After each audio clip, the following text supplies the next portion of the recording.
അതെ, ഞാനിന്ന് പാസ്ത ഉണ്ടാക്കുക. വെള്ളം തിളച്ചതിന് ശേഷം ഉപ്പ് ഇട്ട് മാക്രോണി പാസ്ത ഇട്ട് നന്നായിട്ട് വേവിച്ചെടുത്തു. എന്നിട്ട് ഊറ്റി ഞാൻ വെച്ചു. കുറച്ച് റിഫൈൻഡ് ഓയിൽ ഒഴിച്ചിട്ട് അതിനകത്തേക്ക് ബട്ടർ ഇട്ട് കുറച്ച് ചോപ്ഡ് ഗാർലിക്കും ചില്ലി ഫ്ലെക്സും ഇട്ട് അത് നന്നായിട്ട് ഒരു പച്ചപ്പും അതിൻ്റെ ചെറുതായിട്ടൊന്ന് മുരിഞ്ഞുമൊക്കെ വന്നു കഴിയുമ്പോഴേക്കും ഞാൻ ഫ്രഷ് ക്രീം ഒഴിച്ചു. ഈ ഫ്രഷ് ക്രീം ഒന്ന് തിളച്ച് വരുമ്പോഴേക്കും അതായത് തിള വരുമ്പോഴേക്കും നമ്മൾ ആ മാക്രോണി പാസ്ത വേവിച്ച് വെച്ചിട്ട് ഇതിനകത്തോട്ട് ആഡ് ചെയ്ത് മിക്സ് ചെയ്യണം.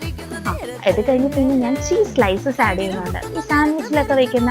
അത് കഴിഞ്ഞ് കുറച്ച് ക്രസ്റ്റ് പേപ്പറും ഒറിഗാനോയും ഞാൻ ചേർത്തു.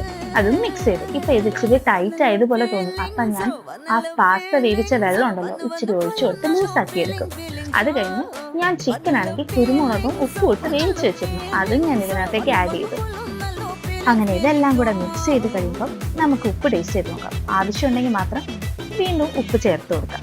നല്ല ടേസ്റ്റിയാണ് കേട്ടോ, നിങ്ങളും ട്രൈ ചെയ്ത് നോക്കും.